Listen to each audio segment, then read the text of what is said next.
ایک صحابی آئے، یا رسول اللہ میرا پڑوسی ہے، اس کی کھجور ایسے میرے گھر میں آتی ہے، اس پر جب پھل پکتا ہے تو وہ گرتا ہے، میرے چھوٹے چھوٹے بچے اٹھا کے کھانے لگتے ہیں، ادھر سے بھاگ کے آتا ان کے منہ سے نکال لیتا ہے۔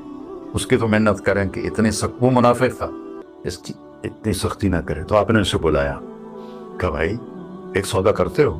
کہا جی، یہ کھجور مجھے دے دو اور میں جنت میں کھجور دنوں لے کے دیتا ہوں۔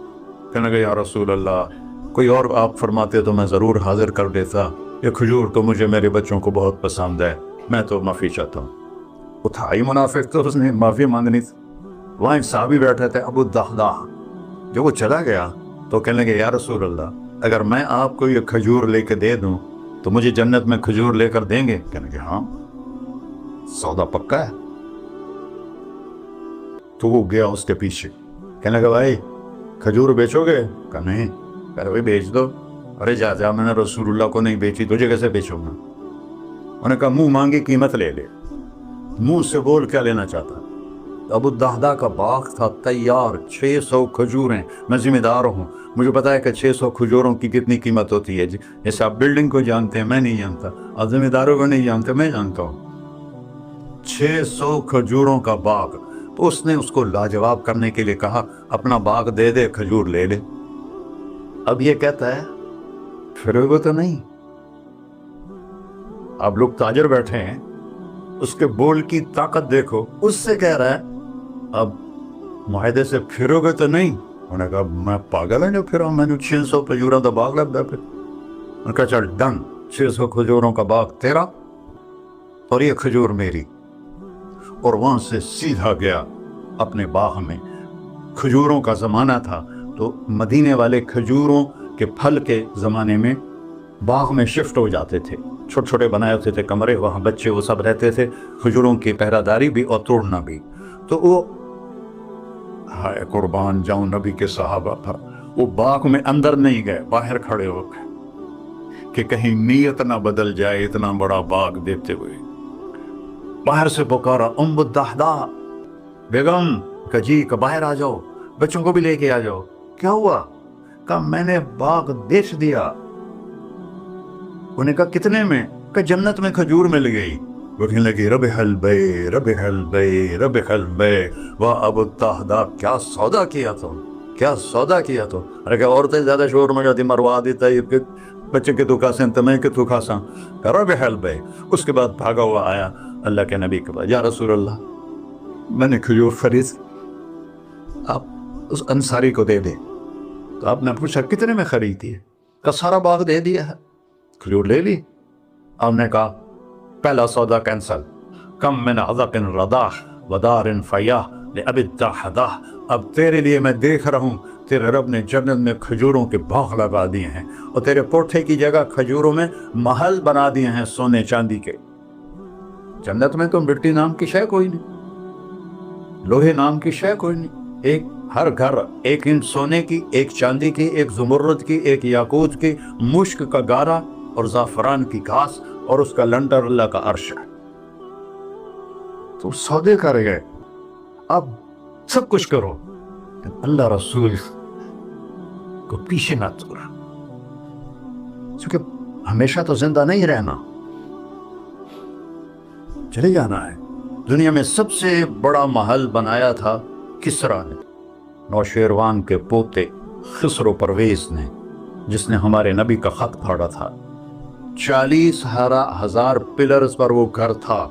آپ لوگ بلڈروں اسکوائر فٹ لگاؤ، 40,000 ستونوں پر وہ گھر کھڑا تھا، اور وہ اس کے اوپر سارا سونا ہیرے جواہر 40,000 پلر پر تھے، اور اس کے 500 بڑے بڑے گنبد تھے، اور سب سے بڑے گنبد میں 1,000 سونے کے فانوس تھے، اور اس میں ایک رات میں 9 من تیل جل جاتا تھا، صرف ایک رات کے لیے اس کو، اور 3,000 باندیاں تھیں، 6,000 نوکر تھے صفائی کے لیے، 12,000 سپاہی تھے اس کی حفاظت کے لیے، لیکن وہ چند سال بھی نہ رہ سکا کہ پلٹا کھایا حالات نے، اور رومن امپائر کیسر نے آ کر اسے شکست دی نینوا میں۔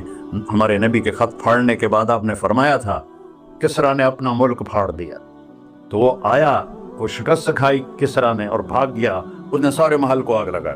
مٹی کا ڈھیر بنایا اور مسلمانوں میں سب سے بڑا محل بنایا اندلس کے بادشاہ عبد الرحمن نے الثالث نے.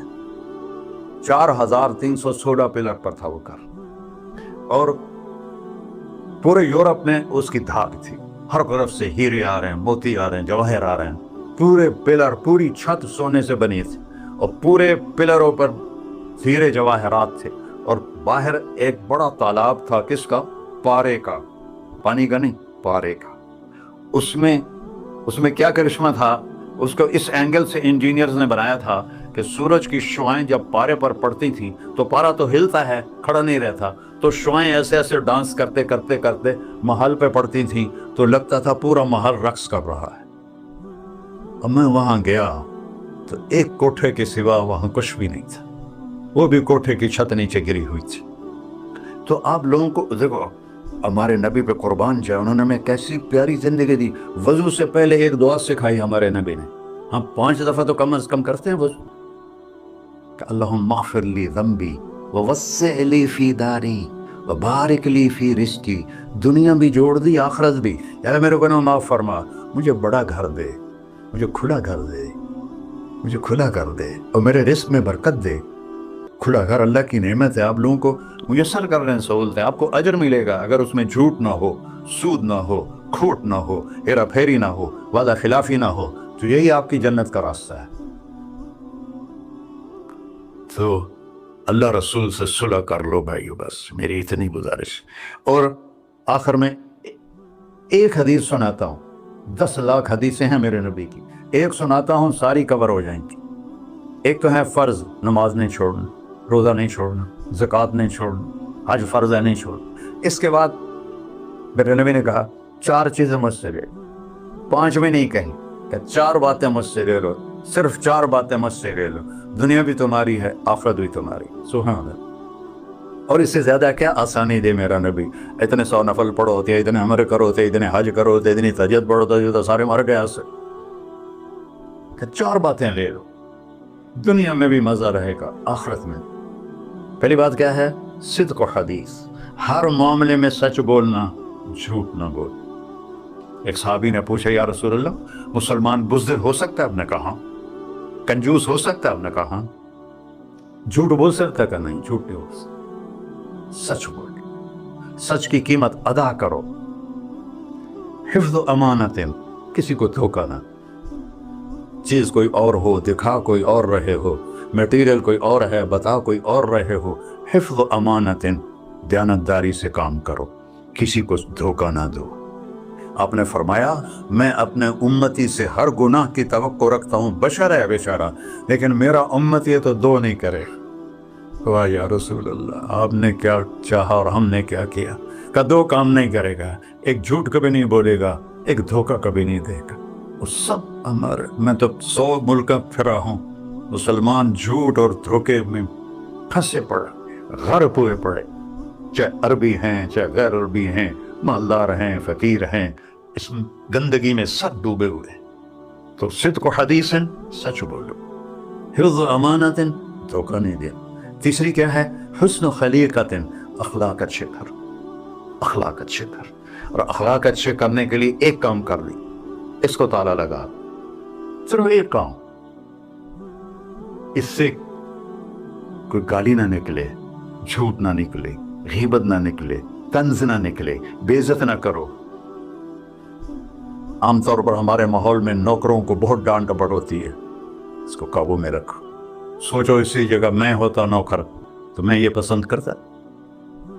اپنے اخلاق کی چابی ہے زبان کا میٹھا بول, اور خاص طور پر والدین کے ساتھ, اور سب سے زیادہ اہم بیوی کے ساتھ. میرے نبی نے فرمایا, بہترین مسلمان وہ ہے جو بیوی سے اچھا سلوک کرتا, کہ وہ ماں باپ بہن بھائی گھر سہیلی ماحول ثقافت تہذیب سب کچھ چھوڑ کر ایک بول کے ساتھ آپ کے گھر آ جاتی, آپ کے بچے کا 9 مہینے بوجھ اٹھاتی, اس کو دودھ پلاتی, اس کی چھاتیاں لٹک جاتی ہیں, کبھی آپ کے لیے وہ ناشتہ بنا رہی ہے, کبھی کھانا بنا رہی ہے, کبھی آپ کے کپڑے کا خیال کر رہی ہے, اور آپ ایک چھوٹی سی بات پر اس کی عزت اتار کے پھینک دیتے. تو میرے نبی نے فرمایا, سب سے بہترین مسلمان وہ ہے جو بیوی کے ساتھ حسن سلوک کرتا ہو. پھر آپ نے کہا اور میرا سلوک اپنی بیویوں سے سب سے زیادہ اچھا ہے. اظہار محبت کرو ماں سے، باپ سے، اولاد سے، بیوی سے. اظہار بہت ضروری. یہ پریزنٹیشن اظہار ہی تو تھا.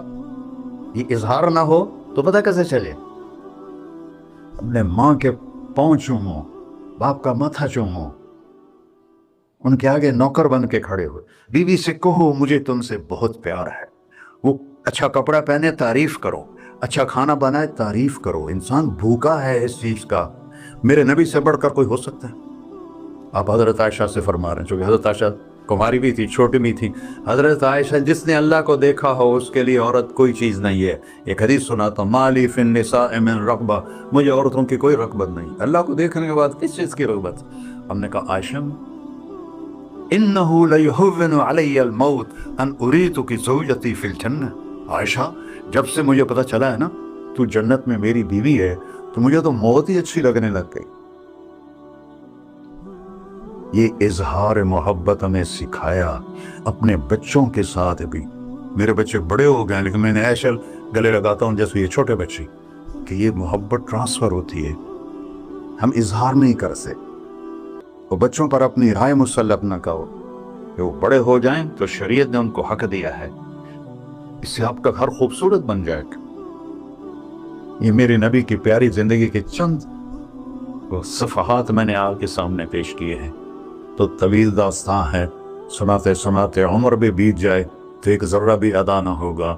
لیکن خلاصتاً میں نے آپ سے عرض کر دیا، صدق حدیث، حفظ امانت، حسن خلیقت، سچائی، دیانتداری، اخلاق، اور چوتھا اور آخری عفت فی طعمت، رزق حلال کماؤ. رزق حلال کماؤ. من امسا قالنا بعمل یدہ امسا مغفورا لہ. مسلم شریف کی حدیث ہے، جو صبح سے شام تک اپنے دنیا کے کاموں میں حلال اور رزق کی تلاش میں تھک کے گھر جاتا ہے، اس کے اس دن کے سارے گناہ معاف ہو جاتے. کتنا بڑا عمل ہے رزق حلال، بندگی بن جاتا ہے. آپ نے ایک صحابی کو دیکھا، ان کے ہاتھوں پہ چھالے نہیں، وہ جو مزدوروں کے نشان ہوتے ہیں کئی چلا چلا کے، وہ تھے. تو آپ نے اس سے پوچھا سعد یہ کیا ہے؟ کہ یا رسول اللہ بچوں کے لیے روزی کماتا ہوں، اپنے ہاتھ سے کام کرتا ہوں، تو میرے ہاتھوں پہ یہ نشان پڑ گئے. تو آپ نے ان کا ہاتھ ایسے پکڑ سب کو دکھا کر ایسے اس کا بوسہ لیا. پھر فرمایا جو ہاتھ بچوں کو حلال کھلاتے ہوئے ایسا ہو جاتا ہے اس پہ جہنم کی آگ حرام ہو جاتی. صرف نماز سے نہیں گناہ معاف ہوتے، حج سے نہیں معاف ہوتے، رزق حلال کے کمانے سے بھی روزانہ کی صفائی ہو جاتی ہے. ابھی سودا ہے اللہ رسول سے کر لو تو موج ہی موج ہے، اور اگر انہیں بکھیڑوں میں پڑے رہے تو مر کے زیرو ہی ہونا ہوتا ہے، کچھ بھی ساتھ نہیں جاتا. تو اللہ مجھے بھی توفیق دے، اللہ آپ کو بھی توفیق دے کہ ہم اپنے نبی کی زندگی کو اور اپنے رب کو سامنے رکھ کر زندگی گزاریں. اور آپس میں اگر لڑے ہوئے ہو صلح کر لو. آپس میں کوئی لڑو، دیکھو جھگڑا ہو جاتا ہے، بول چال بند نہ کرو. جھگڑا ماں سے بھی ہو جاتا ہے، باپ سے بھی، بیوی سے، بول چال بند نہ کرو. نہیں بس ساڈا بائی کاٹ. ہم تو پنجابی لوگ ہیں، دیہاتی کو تھوڑی اونچ نیچ ہو جائے تو ہماری لینگویج اساں لیک کا چھک دیتا ہے، سمجھو، ہم نے لکیر لگا دی ہے، نہ انہاں دے مرن تے جاونا ہے، نہ انہاں دی شادی تے جاؤ. یہ ساڈے جنازے وچ بھی نہ آم. مطلب میرے گاؤں میں جنازہ تھا، میرا اپنا عزیز، اس کی والدہ فوت ہو، تو رشتہ داروں میں قریبی رشتہ دار جنازے میں پہلی صف میں کھڑا تھا. تو جنازے پر تو سب کے دل نرم ہو جاتے ہیں. جب اس نے دیکھا نا کہ میاں صادق میری ماں دے جنازے چ باہر نکل جا. یہ تہذیب ہے ہماری. تو جھگڑا ایک فطری چیز ہے، لیکن بول چال بند نہیں کرنی ہے، دل میں نفرت نہیں پالنی ہے، اس کو صاف کر کے معاف کرنا ہے. اللہ بہت خوش ہوتا ہے. اور میاں بیوی میں جھگڑا ہو جائے اور وہ صلح کر لیں، اللہ ان کے پچھلے سارے گناہ معاف کر دیتا ہے. کیا مزے کی بات. السلام علیکم. دعا فرما. اچھا بھائی بیٹھ جائیں، دعا کر لیں. انت اہلہ وصلی علی محمد کما انت اہلہ وفعل بنا ما انت اہلہ انک اہل التقوی و اہل المغفرہ. یا تا یہ سارے دوست احباب تیری محبت میں آئے ہیں، ہم سب نے تیرے نام کو زندہ کیا ہے. ہماری یہ محفل قبول فرما اور ہماری یہ مجلس قبول فرما.